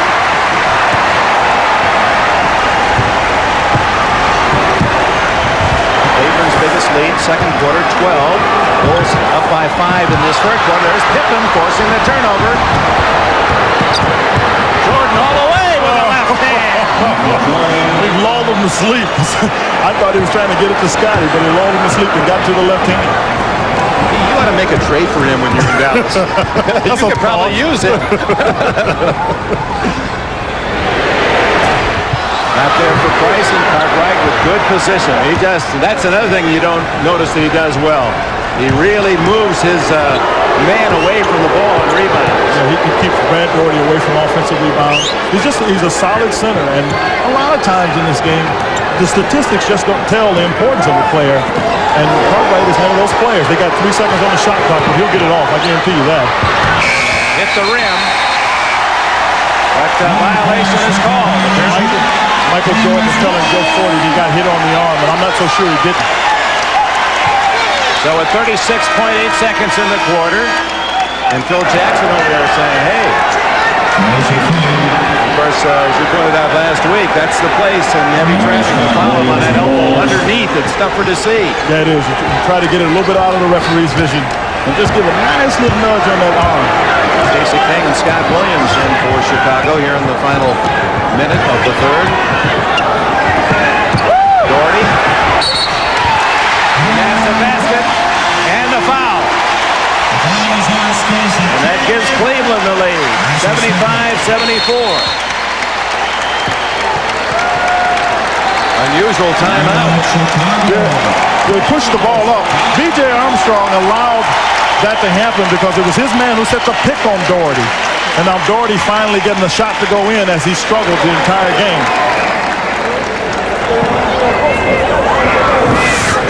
Let's go back to that break of Michael Jordan and how he just kind of goes, he looks as if he's going full speed, and then at the last minute has that burst. He's setting Elo up. Look at the tongue. The tongue is out, and when it's wagging like that one. Could we see that again? That really is a barometer. Look at the tongue of Jordan. The farther out it goes, it almost seems to be a correlation between distance of that tongue and effort. You know what? That's a comfort zone for him. Because I've asked him about that. His father, James, is the same way. When they are working at something that's a little bit strenuous, but they're comfortable with, they're comfortable for them, they kind of stick their tongue out. And that's when you know he's in that zone. He's feeling good because he knows what the results are going to be. You either got to foul him or he's going to get it in the basket. You would think, and I used to have the same problem, not that I could compare myself. Wait a minute. In any way, I used to jump like that. I did put them on one at a time. Oh, okay. That is, but my coach used to say, you're going to bite your tongue off driving to the basket.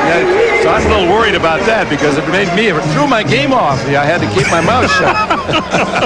That's how you ended up in this business. That's right. Threw your game off. Okay, now I understand. Well, I'd like to see you try to make that move. I'd like to see you try to make that move. Days long gone. There are superhumans in this game, and then there's that other position just reserved for Michael Jordan. And we ask her today, how can a man who leads everyone in scoring, a man that the coach is both the best defensive player, not be the most valuable player? Other than the fact people get tired of voting for him. And he took it rather well. He said, I'd like Ewing or Barkley, they're my buddies, the dream team, to make it. He said, but really, Hakeem Olajuwon, based that they're not going to vote me in, said he's the one that he thinks has deserved it this year for his effort. But, I think, that, to the point, part of what happens is Michael has set such a standard for his level of play that for the difference from him where his normal level is to an extended level is he's got to go so much further than everybody else.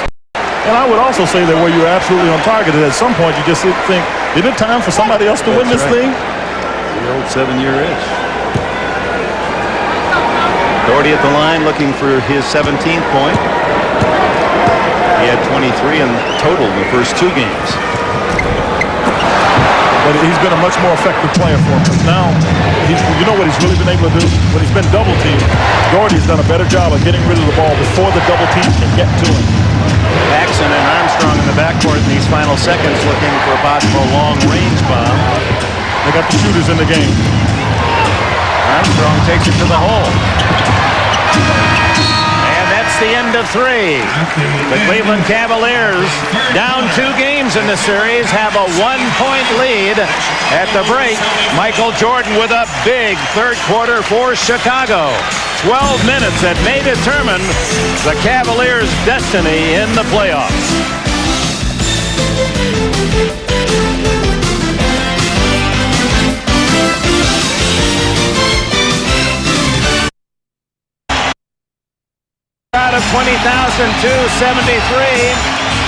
at the Richfield Coliseum.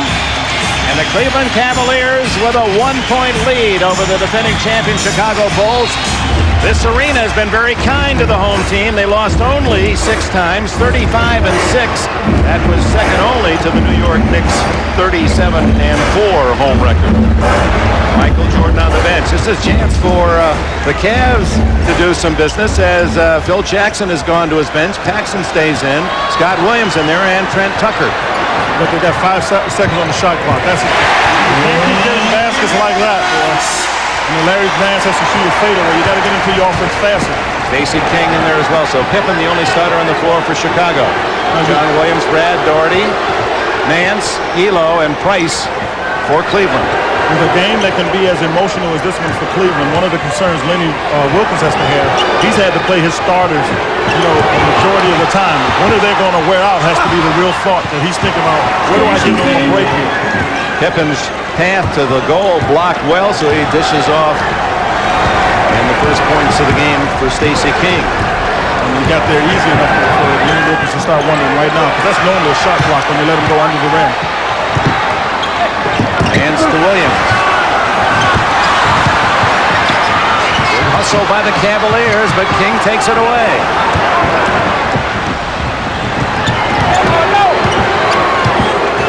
What a move by Pippen to get the foul from Nance. His third. Foul's on Larry Nance. Scottie Pippen right here. It's a little up and under. You see, and then Stacey King gets the ball right here. And then Scottie Pippen, again, being active, forcing the action. There's a switcher to come, and Larry Nance will get his, but he never sets up baseline.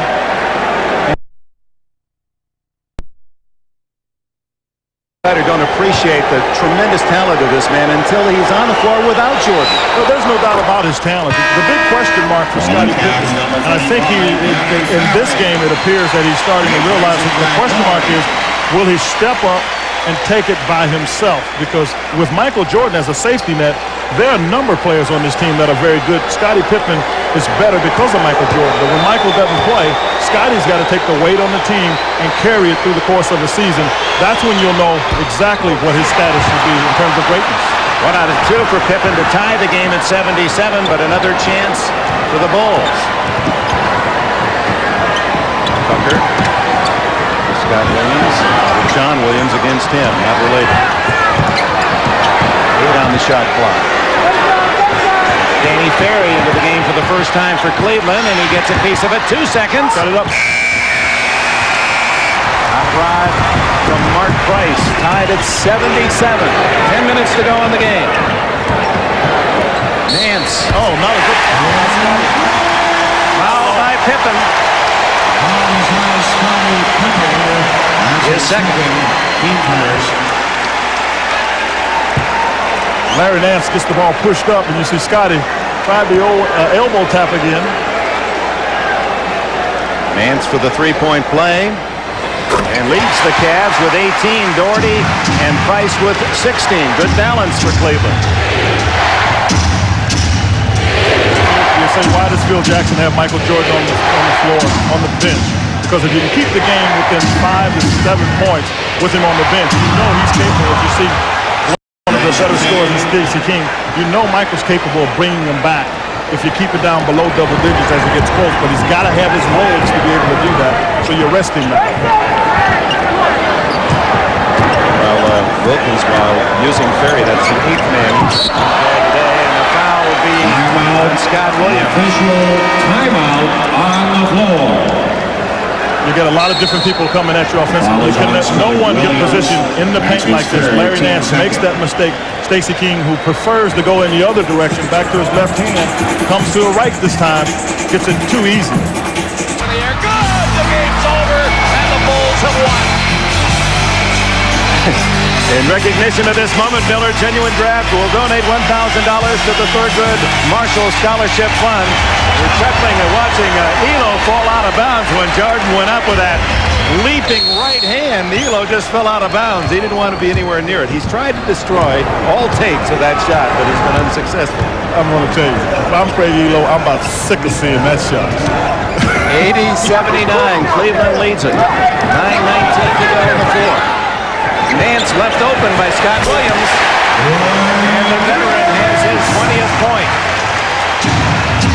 He's been able to step up his game because Cleveland has done a better job of being able to find people. As I talked about, 28 assists per game. That led the league. And they've done a better job, not only passing the ball, but passing that leads to baskets. Scottie Pippen pulls the Bulls within one at 82-81.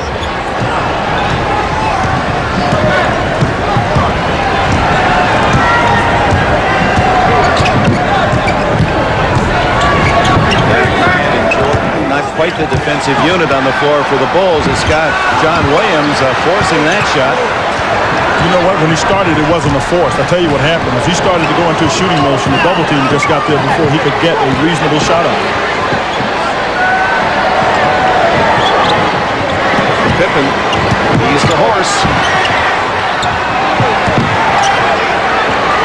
Oh, they fell for that? Stacey King. Make him make a jump shot. And Stacey King gives Chicago the lead with his 6th point. 8:05 to go. Ferry steps outside the three-point line. And that hits a tough little 8-footer. Danny Ferry's first points. Danny Ferry has really struggled since he's been here. One of the things that he can do is he's a decent shooter, but Danny Ferry is a guy that needs to have the ball and let it go through him so he can make decisions. He is not necessarily a finisher, but he can find people. Good defense by Nance, who's second-team All-NBA defensive forward. With 2 seconds. They're not going to get a shot now. Nope. 24-second violation, and with a buzzer, here's bad news for Cleveland. Horace Grant and Michael Jordan return. Well, if you can get Michael Jordan a break, he got this is about 5 minutes, a little more than 5 minutes. We had 2 timeouts, so he's got an almost 10-minute break sitting over there on the bench. So he's got to be pretty well rested to go this last 7:27. 8 ties in the game, 13 lead changes. Cleveland with a 1-point advantage, 7:20 to go. Good move by Price. Can't hit it. I'll tell you where Cleveland's going to have a problem. So I don't know who's going to guard Michael Jordan, but if it's Danny Ferry, there's no way he can do that. Jordan makes his presence felt immediately. Yeah, see, they've got a matchup problem on the other end with Danny Ferry and who he's going to guard.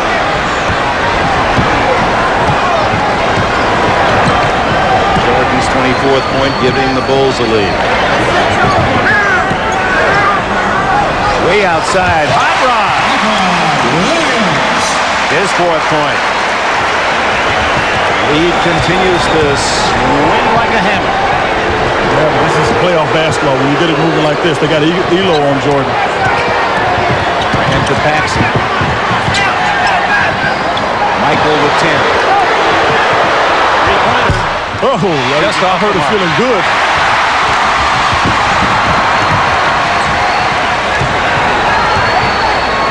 Danny Ferry's got Trent Tucker. That'll be on Paxson. He moved into Price.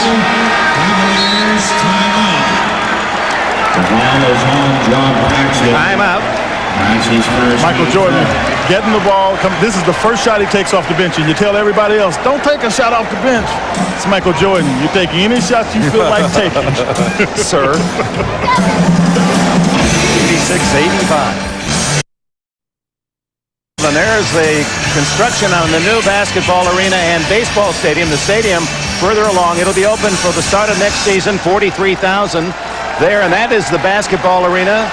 21,000 in the heart of downtown Cleveland, and it took out an area that was not very attractive. It'll bring more people into the inner city. We applaud again what they're doing in the city along Lake Erie. Cleveland, meanwhile, time running out. 6 minutes plus with a 1-point lead against the world champions as the Bulls go for the three-peat, and they'd like to make it 3 in a row against the Cavs. Ferry. But John Williams gets the rebound, and then it's knocked away by Jordan. And bring the ball down against this group. But this kind of game is a little more of what the Cleveland fans and you and I think most of us are accustomed to seeing between the Bulls and the Cavaliers. The two, I hope, were aberration for the Cavaliers fans, because you just can't play that bad and expect to have any chance to win a championship. Team Cleveland that won the last 3 meetings in the regular season to take the Bulls 3-2. Chance. Three-pointer. And Nance a fourth chance. What a possession. Off the toe of Scottie Pippen. But let's give them credit. They got to do very good on the rebounds. It's just Danny Ferry coming in on those fresh legs. If this goes out of bounds here, there's some question of who it went on. But that's after the third rebound. And now Danny Ferry takes a seat, and a well-deserved seat coming in, because I talked about some of the decisions that Lenny Wilkins had to make in terms of giving people a break. Brad Daugherty is coming back in, so he can come back in, so he's giving him a break, and so is Wilkins. So now you've got both of them with a break. You got a chance to make a good run at it. Stolen by Jordan, who led the league in steals again this year, and it pays off at the other end. Chicago back in front. Cross-court pass you can't make, as Jordan got this 26-point off of just anticipation. Leads all scorers. Michael Jordan just 6 under his league-leading average during the regular year. With a sore wrist, mind you. He wasn't going to play, or if he was, how effective was he going to be? Wilkins to B.J. Armstrong. 5 minutes to go. Chicago by 1.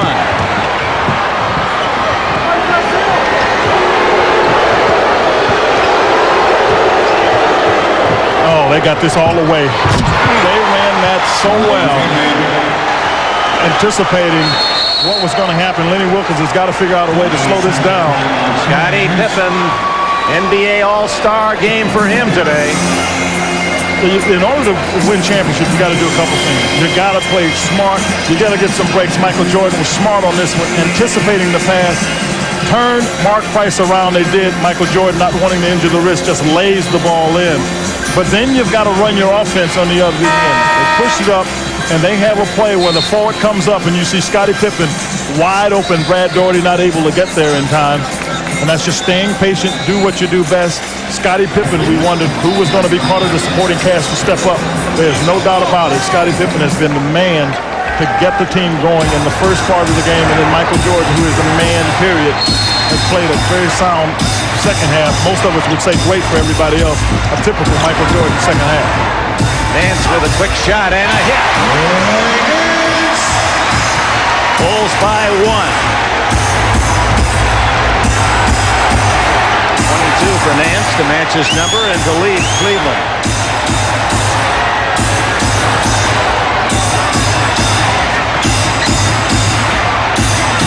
B.J. Armstrong. D'Lo with a rebound. A chance for the lead for Cleveland. Chicago back quickly on defense. I got to find Larry Nance, because he's had a pretty good game. If I'm Gerald Wilkins, he's got a mismatch if he can have one with Michael Jordan. And he's trying to look to see can he get it to him. Wilkins. Nance's hands to Horace Grant.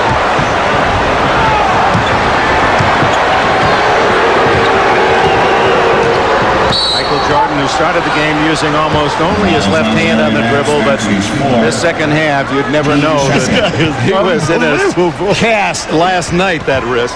He had it wrapped up, and he'll do this, and it looks like he's trapped, and then he gets Larry Nance coming forward, and Larry Nance makes the contact. Fourth foul on Nance. Bulls by 1. 3:40 to go. Wilkins left his foot, and then Nance picks up his 5th foul, trying to cover. Has no choice. Because Gerald Wilkins did everything he could, but when Michael makes those first couple jump shots, now you've got to go out and guard him on the perimeter. That's where Gerald Wilkins is. Head and shoulder fake, must stay on your feet, and then you got to foul him, because if he gets that close to the basket, you're lucky if he lays it in. He may dunk it on your head. 5 out of 6 from the line for Jordan. You see, the help tries to come. It gets there late, and Larry Nance, who picked up his 4th foul only moments before, the play before this, picks up his 5th. And he's the shot blocker. He's the guy that's been playing well for them. They cannot afford to lose him and think they have a very good chance of winning this game. 28 for his greatness. 3-point game. Each possession precious for Cleveland.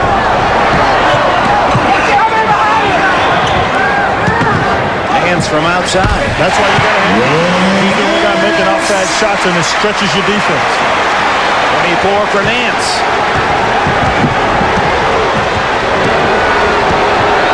But they've got to stop the Bulls. And you can't keep letting Michael get shots or the Bulls getting points. Jordan left alone briefly. Doesn't hit, but look at Pippen up there to give the Bulls another opportunity. Michael calling for the ball. Oh, he was getting there. There was no doubt he was getting there. 30 points for Michael Jordan. You got a guy who's making jump shots, you got to go after him. This guy, Brad Daugherty, goes out. There's no way he can get there in time. Michael just explodes, and Daugherty picks up his foul. Daugherty didn't even show it to him. Take it up strong, slapped on the head. Fourth foul on Brad Daugherty, who followed Jordan with the Tar Heels at North Carolina. If you can follow a man of that great. A playoff lineup on NBC. Showtime starts things off at 12:30 Eastern. Then we'll take a look at the marketing of the NBA's newest sensation, Shaquille O'Neal. We'll also look at a man considerably smaller than Shaq, the Hornets' Muggsy Bogues. Then the doubleheader starts with Game 4 of the Hornets and Knicks, New York leading 2-1. That's followed by Game 4 of the Suns and Spurs. Phoenix leads that 2-1. Now back to Richfield as we rejoin Dick Enberg and Quinn Buckner. And Jimmy Jackson, Bob, who was the #1 pick of the Mavericks, had trouble signing him, but finally in camp and has stardom written all over him. At least the man next to me hopes that's the case. He'll be his coach next year. He's a pretty good player. That's all I can say. Michael Jordan's 31st point. The Bulls by 4 with 2:49 to go. The defense is good. Brad Daugherty is the guy that can get things going for him. He's such a good passer. Driving on Pippen, but he runs into the teeth of that defense. And the Bulls touch it last. 4 seconds on the shot. The interesting thing with 2:29, 2:30 to go here, this is Danny Ferry who tries to take the ball to the basket. He goes there, and you see there's all kind of red shirts around him. You see Grant, Jordan, Pippen, going down on the floor, fighting for the ball is Danny Ferry. And rightfully, the Cavs get the ball back. But this is a guy that really wasn't given a shot to play, but he is. He's good enough to get the ball and make other people better. Jay Armstrong denying the inbound pass. That chews up another second. What you don't want here, if you're Phil Jackson, is you don't want to foul. You've got to find a way, if you can, to pry B.J. Armstrong from Mark Price, because you know he's the one that, because they'll let you get the ball further away from the basket, and Mark Price is the one that's most apt to get that chance. And that's exactly what they tried to do, and the Bulls knew it, and Horace Grant stepped out. And it went off Price's knee out of bounds. Yeah, you win championships on the defensive end, no matter what the sport may be, and that's why Chicago, and the Knicks for that, and that's why everyone was picking New York as potential champion. Because you got to stop people. Like this. Oh, no! What an attempt, and then Pippen gets it back. And Michael, no one had him for a second.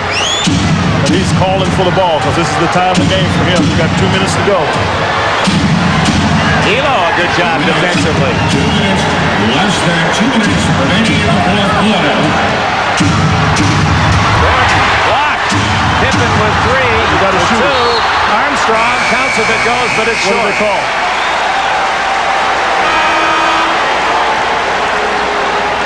They call a timeout, so they're 2 seconds on the 24-second shot. That's what happened right there. They're going to take a 20.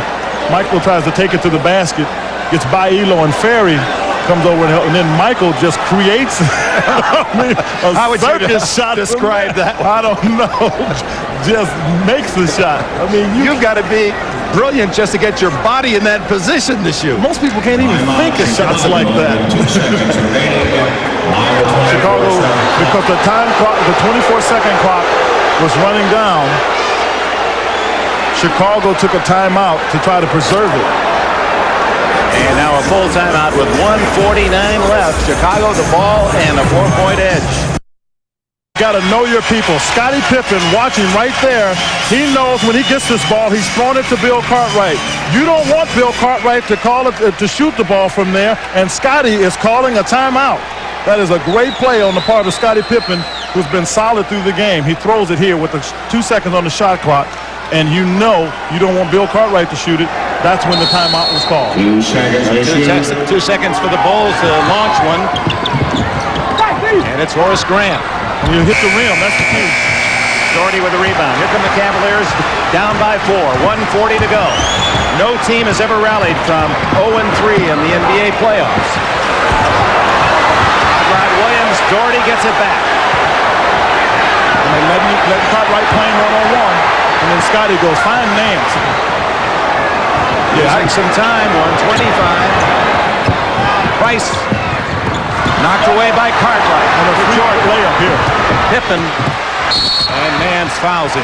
Was supposed to be in free. That was his 6th, Larry Nance, and he's out of the game. With 24 points, he led the Cavaliers. You're talking about a swarming defense. The Bulls brought their swarming defense here. Mark Price had tried to jump in the air and make a play. You shouldn't leave your feet. He tried to jump in the air. Michael Jordan gets the ball, throws it up, and Scottie Pippen looks up, tries to find it, gets it, and fouling out was Larry Nance on that play. I think Jordan could have been a good quarterback, and even his throws are right on the money. I think Jordan could have been anything he wanted to be. He was actually a baseball player, and that didn't work out because the pants were too short, so he quit baseball to become a basketball player. The looks, he grew so fast, he looked bad in his baseball pants and didn't want to go out because he was embarrassed by his appearance. That was basketball's great fortune. Pippen gets 1 out of 2, so it's going to take 2 possessions for Cleveland, and they're 5 points down as we approach the 1-minute mark. Price could be the man. Wilkins for 3. They got all the time they need. It's just that ball goes up. The only guy that was able to get a shot at the rebound is Hot Rod Hundley. Now you're in trouble because you're playing catch-up, and Michael Jordan's going to keep the ball in his hands as much as he can. It's a tough rebound for Hundley because he's out in Salt Lake City. Hot Rod Hundley. Hot Rod Williams. Thank you very much. But he appreciates the call. You've been away from New York too long already. No, actually, I don't know about that.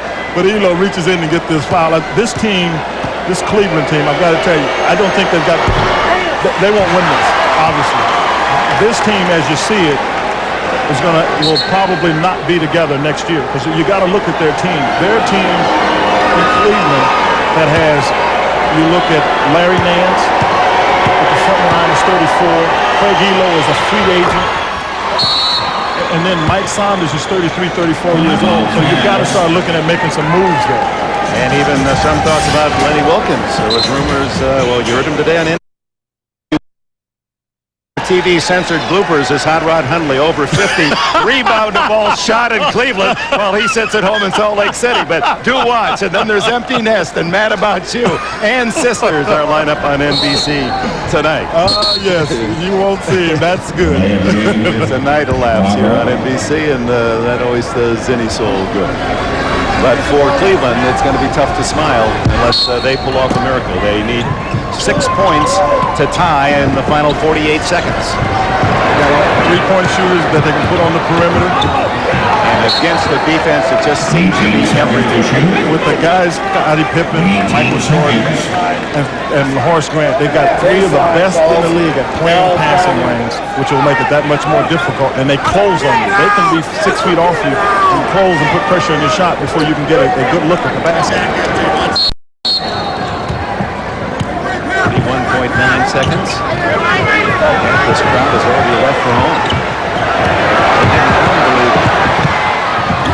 Wilkins has it taken away by Cartwright. Cartwright has really played well as the defensive end. He's been solid, but they didn't come believing because I don't believe that the Cleveland Cavaliers believed they could beat the Chicago Bulls this year. They just didn't. They didn't play with the kind of intent you got to have to beat a team like this.